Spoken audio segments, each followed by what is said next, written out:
السلام علیکم ورحمۃ اللہ وبرکاتہ۔ الحمد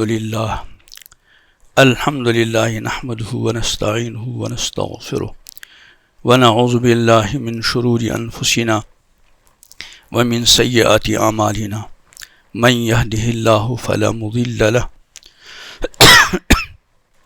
ومن يضلل فلا هادي له ونشهد ان لا اله الا الله وحده لا شريك له ونشهد أن سيدنا ومولانا محمدا عبده ورسوله صلى الله تعالى عليه وسلم تسليما كثيرا أما بعد فأعوذ بالله من الشيطان الرجيم بسم الله الرحمن الرحيم ألف لام ميم ذلك الكتاب لا ريب فيه هدى للمتقين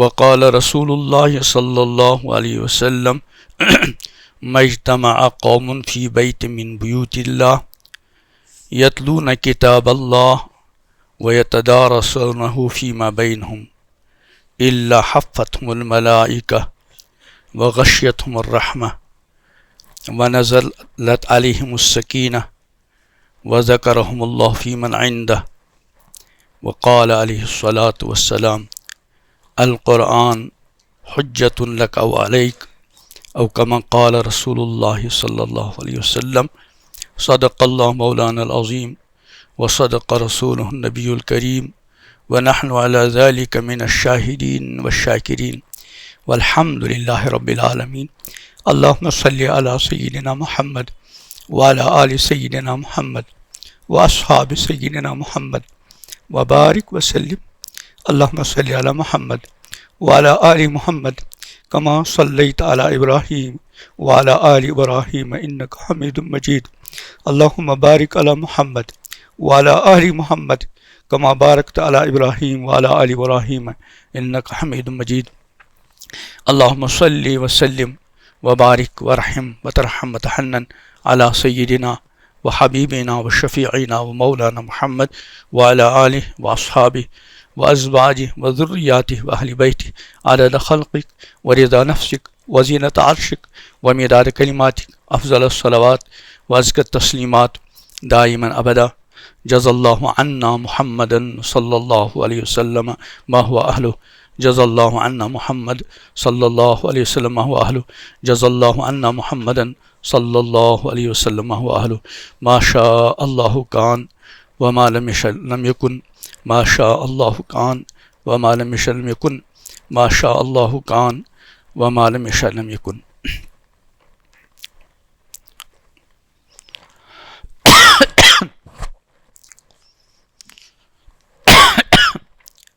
حضرات سامعین، بزرگوں اور دوستو،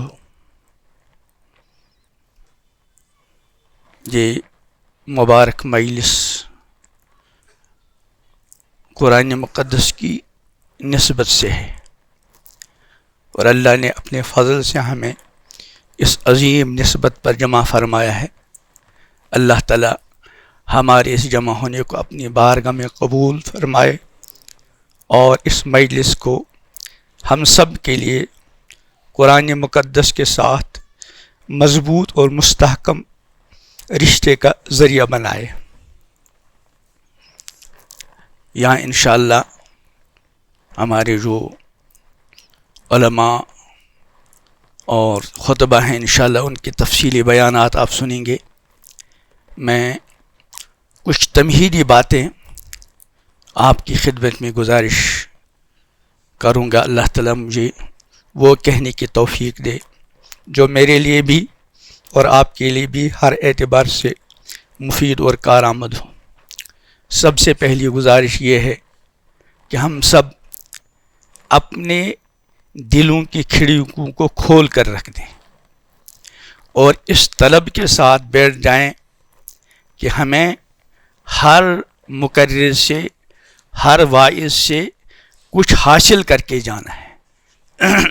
جب سامعین کے اندر طلب ہوتی ہے تو اللہ تعالیٰ سامعین کی طلب کی برکت سے کہنے والے کے دل میں کچھ ایسی باتیں القاء فرماتے ہیں جو سننے والوں کو مفید اور کارآمد ہوتی ہے۔ ہماری امت میں قرآن پاک کی نسبت سے الگ الگ قسم کے لوگ ہیں، مختلف سطح کے لوگ ہیں۔ کچھ لوگ تو وہ ہیں جن کو قرآن مقدس کے ساتھ ایمانی تعلق تو ہے، اس کو اللہ تعالیٰ کا کلام مانتے ہیں، عقیدہ ہے کہ اللہ کا کلام ہے، لیکن اس سے آگے اس قرآن پاک کے ساتھ کوئی دوسرا تعلق نظر نہیں آتا۔ اللہ تعالیٰ ہمیں ان میں سے نہ بنائے۔ کچھ لوگ وہ ہیں جن کو قرآن مقدس کے ساتھ ایمانی تعلق کے ساتھ ساتھ تلاوت کا بھی تعلق ہے، لیکن اس تلاوت کے سلسلے میں جیسے ابھی ہمارے قاری صاحب نے بہت اہم باتیں ہمارے سامنے ارشاد فرمائی کہ قرآن پاک کی تلاوت تو ہوتی ہے، لیکن قرآن مقدس نے اور امام الانبیاء حضرت محمد عربی صلی اللہ تعالیٰ علیہ وسلم نے جس انداز کے ساتھ اور جس ترتیل کے ساتھ قرآن مقدس کی تلاوت کا ہم کو حکم دیا ہے، پابند بنایا ہے، ہماری اکثریت اس طریقے سے قرآن پاک کی تلاوت نہیں کر پا رہے۔ اس کی وجہ کیا ہے کہ ہم نے دنیا کے علوم کو حاصل کرنے کے لیے اپنی زندگیوں کا اکثر حصہ صرف کیا، بڑی بڑی اونچی ڈگریوں والے۔ یاد رکھیے، میرے کہنے کے یہ مطلب نہیں ہے کہ مروجہ تعلیم نہ پڑھیں، مروجہ تعلیم وقت کی اہم ترین ضرورت ہے، اور ہمارے بچوں کو خاص کر جو دینی مزاج رکھنے والے ہمارے طلبہ ہیں ان کو مروجہ تعلیم کے میدان میں بھی دوسروں سے آگے ہونا چاہیے۔ میں کبھی کبھی گزارش کرتا ہوں جو بچے دین کی طرف آتے ہیں، اگر ان نے دین کے طرف آنے کے بعد اپنی اس پڑھائی کے معیار کو بڑھانے کے بجائے یا برقرار رکھنے کے بجائے وہ گراوٹ کے شکار ہو گئے تو وہ دوسروں کو دین کی طرف آنے میں رکاوٹ بن جاتے ہیں۔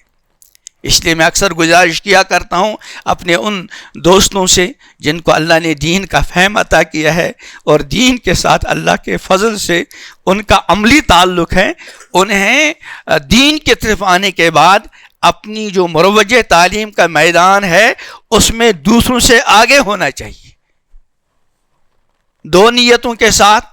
ایک یہ ایک عملی دعوت ہے، جب آپ کے جاننے والے یہ دیکھیں گے کہ جب سے ہمارا پڑوسی ہماری رشتہ دار کا بیٹا دین کے ساتھ جڑا ہے، اس کی جو تعلیمی صلاحیت تھی اور اس کا جو پڑھنے کا معیار تھا جب سے یہ بلند ہو گیا، تو وہ اپنے بچوں کو دین پڑھانے کی طرف ان کی رغبت ہو جائے گی۔ اور دوسری یہ کہ آج کل ہمارے طلبہ پڑھتے ہیں لیکن عام طور پر کوئی نیت نہیں ہوتی الا ماشاء اللہ۔ مفکر اسلام حضرت مولانا سید ابو الحسن علی ندوی رحمہ اللہ کا ایک ملفوظ میں کبھی کبھی پیش کرتا ہوں۔ حضرت کا ارشاد ہے کہ مسلمان بد نیت نہیں ہوتا، مسلمان بد نیت نہیں ہوتا، بے نیت ہوتا ہے۔ اب ہم نماز پڑھیں گے 15-20 منٹ لگ جائیں گے، روزہ رکھیں گے 15-16 گھنٹے کا، کوئی دوسرا کام کریں گے آدھے گھنٹے کا، اس میں تو ہم نیت کرتے ہیں، لیکن یہ جو ہمارا طالب علم اسکول اور کالج تک لے کر 20-22 سال اپنا لمبا علمی سفر جاری رکھے ہوئے، 20 سال کا طویل عمل، لیکن اس میں نیت ہوتی ہی نہیں۔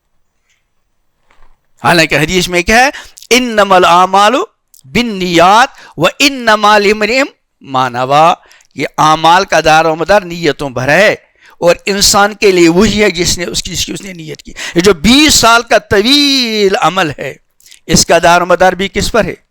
نیت پر۔ اس لیے کم سے کم ہر پڑھنے والا اس نیت کے ساتھ، اس جذبے کے ساتھ اپنے اس مروج تعلیمی سفر کو جاری رکھے کہ مجھے اس کے ذریعے سے انسانیت کے کام آنا ہے. جو ہمارے عزیز طلبہ اس نیت کے ساتھ، اس جذبے کے ساتھ پڑھتے ہیں، اللہ تعالیٰ ان سے انسانیت کی خدمت کا کام لے لیتا ہے. تو غرضے کہ مروج تعلیم پر ہم بہت توجہ دیتے ہیں، دینی چاہیے، لیکن قرآن مقدس کا جو حق ہے اور قرآن مقدس کے ساتھ جو ہماری عملی وابستگی ہونی چاہیے تھی وہ بہت کم نظر آتی ہے.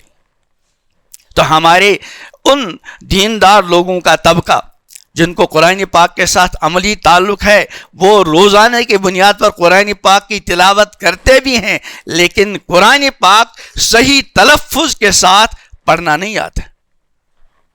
عام جوانوں اور عام لوگوں کی تو کیا بات، ہمارے اکثر ائمہ کی، اللہ کہنے کو معاف کرے، اکثر نہ صحیح لیکن بہت سارے ائمہ کی اب بھی یہ حالت ہے، ان کو قرآن پڑھنا نہیں آتا. اور ہماری مجلس کے مساجد کے منتظمین بھی اپنی ذمہ داری کو محسوس نہیں کرتے. جب مسجد کے لیے امام کی تلاش ہوتی ہے تو لمبی چوڑی شرائط ہوتی ہیں، لیکن قرآن پاک کا عام طور پر تذکرہ نہیں ہوتا.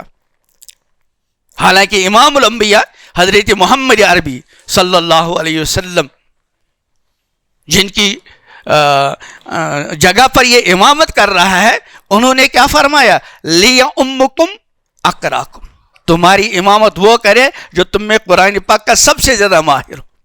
میں اکثر گزارش کیا کرتا ہوں جب مجھے موقع ملتا ہے کہ جب آپ کو اپنی مسجد کے لیے امام کا تعین کرنا ہو، سب سے پہلے اس کا قرآن دیکھ لیں. اگر اس کو قرآن پاک نہیں آتا،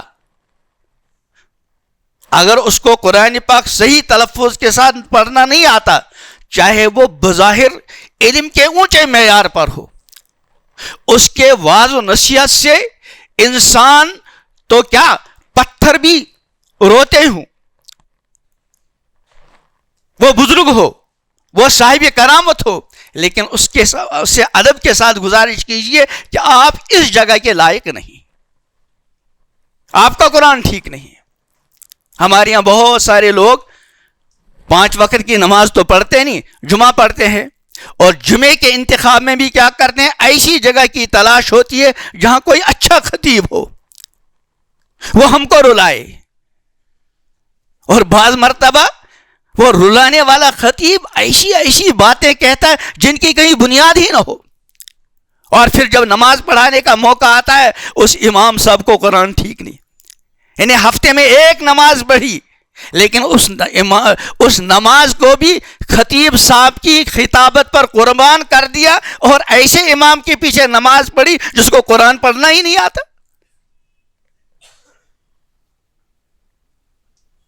تو ایک طبقہ وہ ہے جن کو قرآن پاک کے ساتھ عملی تعلق ہے، روزانے کی بنیاد پر قرآن پاک کی تلاوت کرتے ہیں، لیکن قرآن کی تلاوت انہوں نے نہیں سیکھی.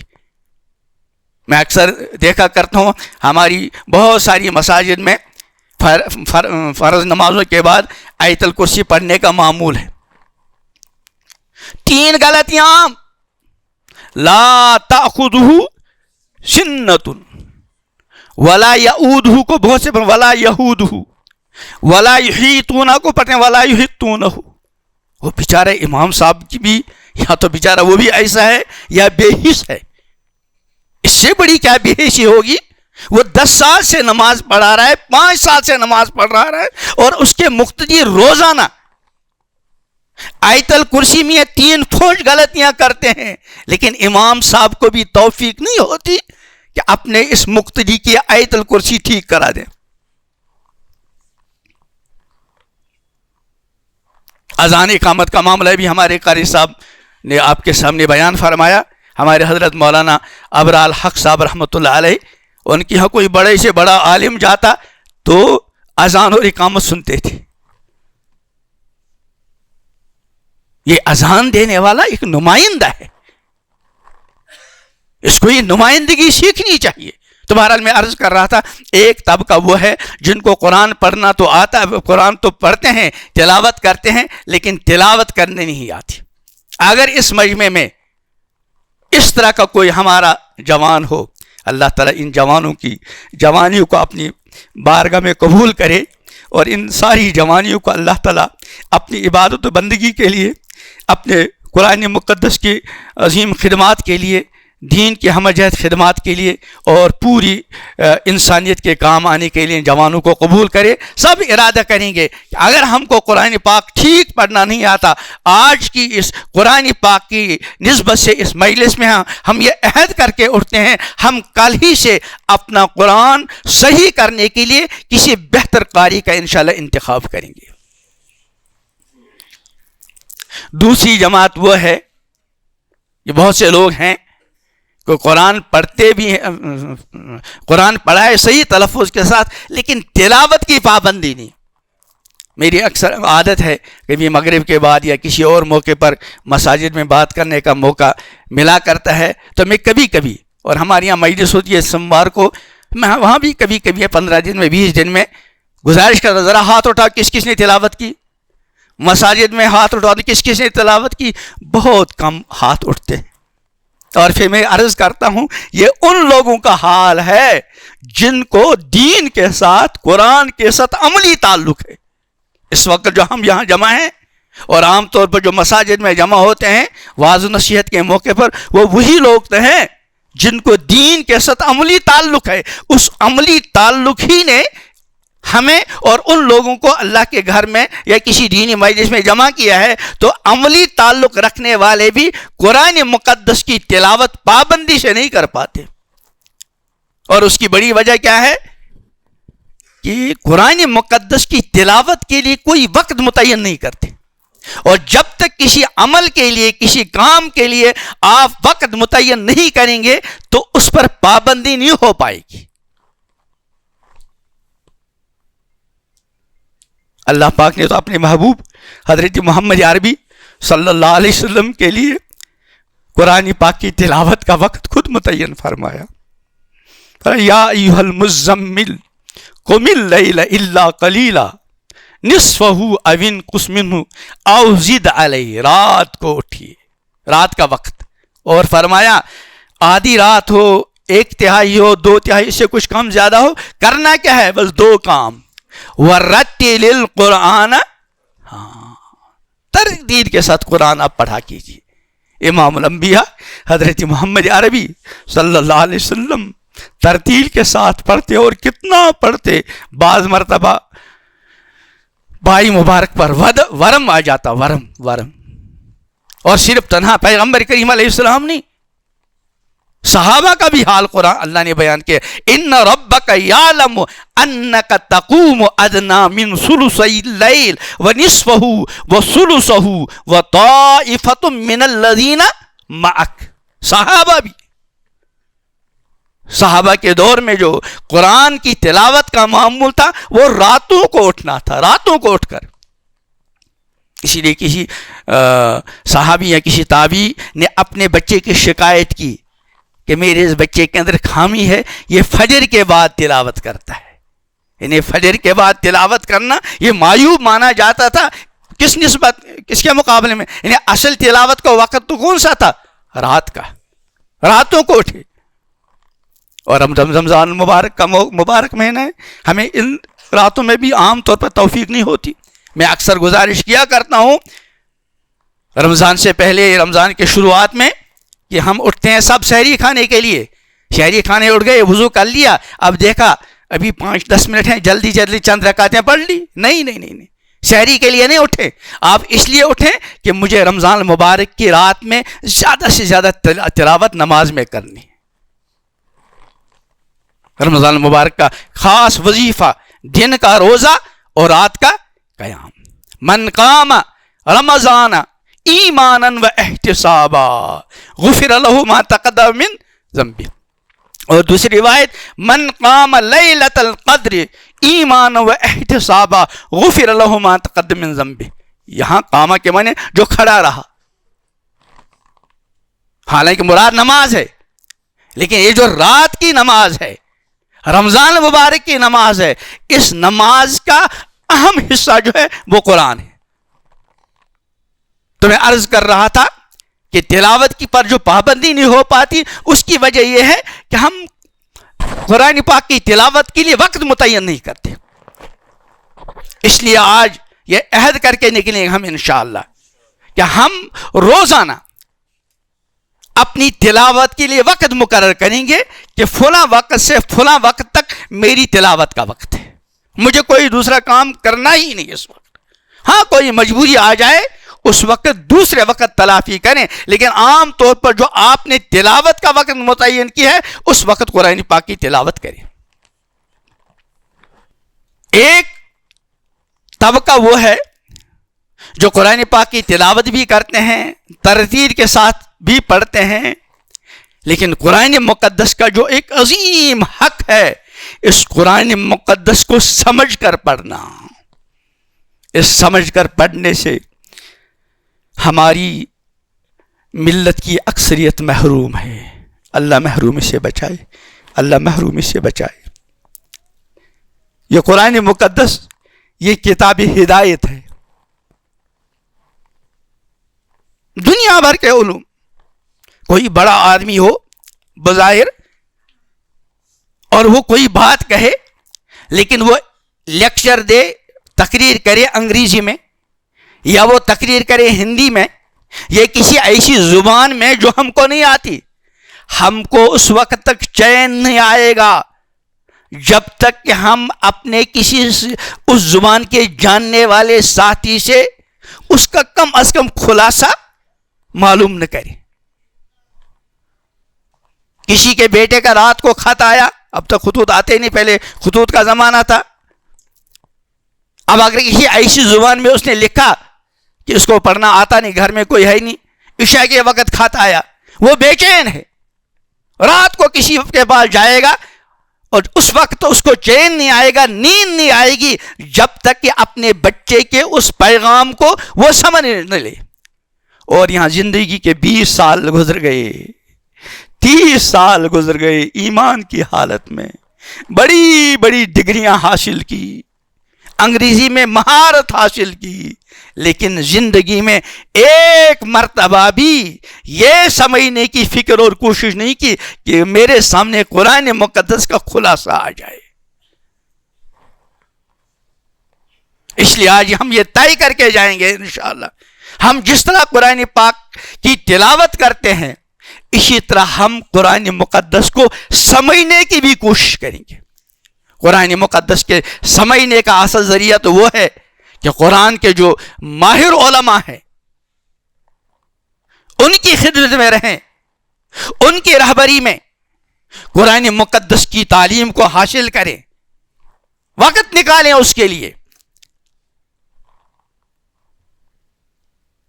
اور کم سے کم اتنی عربی ہر جوان کو آنی چاہیے کہ خود تلاوت کے دوران یا کسی کی تلاوت کے سننے کے دوران قرآن پاک کا خلاصہ اس کے سامنے آتا رہے۔ اور اتنا کوئی مشکل نہیں، اگر ایک سال ایک جوان کوشش کرے۔ اصل میں مسئلہ یہ ہے کہ ہم عربی بھی سیکھتے ہیں لیکن ہماری نیتیں بعد میں اس میں بھی گڑبڑ ہوتی۔ میں نے عرض کیا نا کہ انما الاعمال بالنیات وانما لامرئ ما نوى۔ عربی سیکھی، اس لیے سیکھی کہ عرب جانا پڑے گا، وہاں مال کمانے میں کام آئے گا، باہمی گفتگو کا موقع آئے گا۔ عربی سیکھنے قرآن مقدس کو سمجھنے کے لیے جب آپ اس جذبے کے ساتھ عربی سیکھیں گے تو اللہ تعالیٰ قرآن آپ پر قرآن سمجھنا آسان کر دیں گے۔ اور پھر آج کل اللہ تعالیٰ علماء امت کو جزائے خیر عطا کرے، ہر زبان میں مستند تفاسیر موجود ہیں، ہر زبان میں۔ آپ آج یہ ارادہ کر کے نکلیں، میں ان کو مخاطب بناؤں جن کا یہ بھی معمول نہ ہو۔ اکثر تو ماشاءاللہ یہ پڑھا لکھا طبقہ ہے، سمجھداروں کا طبقہ ہے، دین کے ساتھ عملی تعلق رکھنے والوں کا طبقہ ہے، اس لیے اس کے بارے میں تو امید ہے کہ انشاءاللہ اس سے بھی آگے ہوں گے، لیکن ہوستا ہے کوئی ایسا ہو تو یہ طے کر لیں ہم آج ہی یا کل قرآن مقدس کی کوئی مختصر اور مستند تفسیر، آج کل 2-3 تفسیریں بالکل مختصر ہیں، حضرت مفتی تقی صاحب کی توضیح القرآن ہے، حضرت مولانا خالد سیف اللہ صاحب دامت برکاتہم کی آسان تفسیر ہے، اس طرح بہت ساری مختصر تفاسیر ہیں. کسی ایک تفسیر کو لے لیجئے اور پابندی کے ساتھ، میں نے پہلے عرض کیا جس بھی کام کو آپ پابندی کے ساتھ انجام دیں گے وہ انشاءاللہ پائی تکمیل تک پہنچے گا. کبھی آپ نے جو ہے 2 گھنٹے مطالعہ کیا، دوسرے دن تھوڑی دیر بھی نہیں. اسی واسطے جب پیغمبر کریم علیہ السلام سے عرض کیا کہ بہترین عمل کیا ہے، آپ نے کیا فرمایا؟ ما دیم علیہ و ان قل، جس پر مداومت ہو، ہمیشگی ہو، اگرچہ تھوڑا ہو. تو روزانہ 10 منٹ 15 منٹ آپ نکالیں قرآن مقدس کی تفسیر کا. اس لیے نہیں کہ میں مفسر کہلاؤں گا، اس لیے نہیں کہ مجھے کہیں لیکچر دینا ہے، اس لیے کہ مجھے اس قرآن مقدس کی تعلیمات کی روشنی میں اپنی زندگی گزارنی. اور چوتھا مرحلہ،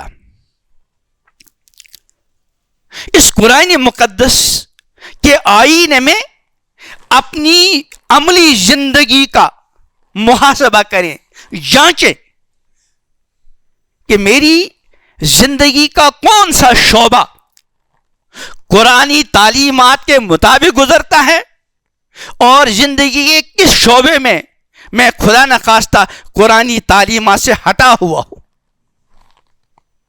انتباہ کریں قرآن مقدس کی مقدس تعلیمات اور اپنی زندگی کا تقابل کریں.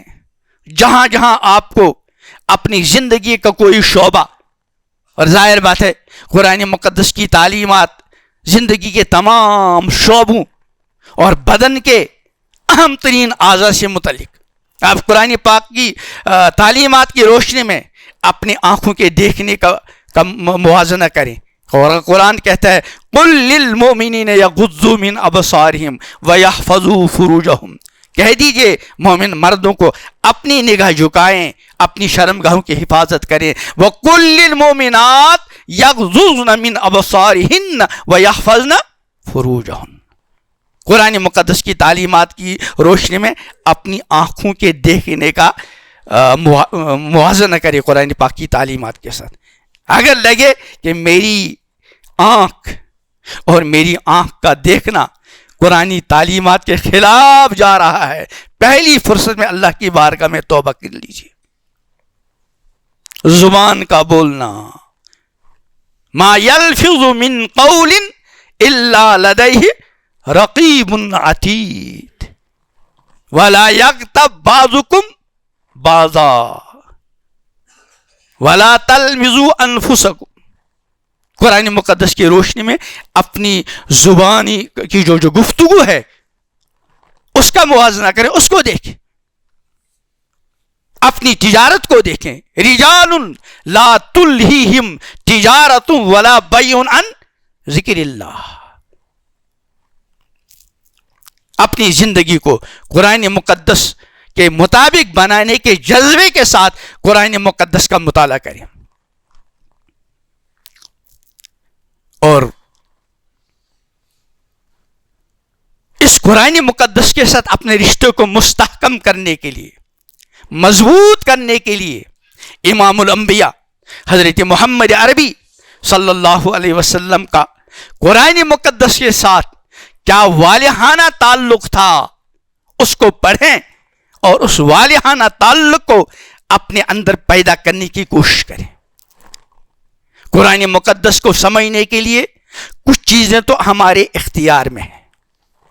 بظاہر ہم ان تمام علوم سے باخبر ہوں جن علوم کو قرآن مقدس سمجھنے میں جن علوم کا عمل دخل ہے، ان کو پڑھیں، تفاسیر کا مطالعہ کریں، مستند تفاسیر کا. لیکن اسی کو کافی نہ سمجھیں، اسی کو کافی نہ سمجھیں. ایک شعر میں کبھی گزارش کیا کرتا ہوں، غالباً علامہ اقبال رحمہ اللہ کا ہے کہ ستاروں سے آگے جہاں اور بھی ہیں. یہ جو نحو، یہ صرف، یہ استاد، یہ کتاب، یہ تفاسیر، یہ ستارے ہیں. ان کی روشنی میں ہم کو قرآن مقدس تک پہنچنے کی بھرپور کوشش کرنی ہے. لیکن آگے کیا فرمایا؟ ستاروں سے آگے جہاں اور بھی ہیں. اس کے لیے ہمیں دو چیزوں کا اہتمام کرنا پڑے گا. ایک، ان ظاہری اسباب، ظاہری وسائل کو اختیار کرنے کے ساتھ ساتھ اپنے دل پر محنت کرنی پڑے گی. چونکہ قرآن مقدس کا تعلق دل سے ہے. قرآن مقدس جب لوح محفوظ سے جبریل علیہ السلام کے ذریعے سے نازل ہوا، امام الانبیاء حضرت محمد عربی صلی اللہ علیہ وسلم کا قلب اطہر سب سے پہلے اس کے لیے پیش کیا گیا. فَإِنَّهُ نَزَّلَهُ عَلَى قَلْبِكَ. میں ایک مثال دیا کرتا ہوں بجلی کے ذریعے سمجھانے کے لیے کہ بجلی کی تار، آگے ٹرانسفارمر، اس سے آگے پاور ہاؤس، سب ایک ہیں. لیکن کوئی بلب ذرا سی روشنی دے رہا ہے، کوئی اس سے زیادہ، کوئی بلب اتنا روشن ہے کہ اس کی طرف دیکھنا بھی مشکل ہو رہا ہے. جب ہم باہر سے آنے والا جو بجلی کا سلسلہ ہے وہ سب ایک ہے. کوئی الگ الگ تارے نہیں، کوئی الگ ٹرانسفارمر نہیں، کوئی الگ پاور ہاؤس نہیں. پھر وجہ کیا ہے کہ جس بلب کے اندر جتنی صلاحیت ہے اسی صلاحیت کے مطابق بجلی اس کی طرف منتقل ہوگی. بس بلا تشبیہ سمجھ لیجئے. ایک قرآن مقدس کے الفاظ جن کو پوری توجہ کے ساتھ سیکھنے کی ضرورت ہے. ایک قرآن مقدس کے وہ معنی، وہ ترجمہ جو ہم علوم کے ذریعے، اساتذہ کے ذریعے اور تفاسیر کے ذریعے سمجھ سکتے ہیں. اس کے بعد معاملہ رہتا ہے ہمارے قلب کا. ہمارے قلب میں جتنی صلاحیت ہوگی قرآنی علوم اسی اعتبار سے ہمارے قلب کی طرف متوجہ ہوں گے. علامہ اقبال ہی نے غالباً کہا ہے، فاش گویم آنچ در دل مسترست، فاش گویم آنچ در دل مسترست، ای کتابیں نیستن چیزیں دیگر است. کہ میں واضح کہتا ہوں یہ قرآن مقدس کوئی عام کتاب نہیں جس کو صرف ظاہری وسائل سے حاصل کیا جا سکتا ہے. میں نے صرف ظاہری وسائل ہے لیکن یہ اتنا کافی نہیں.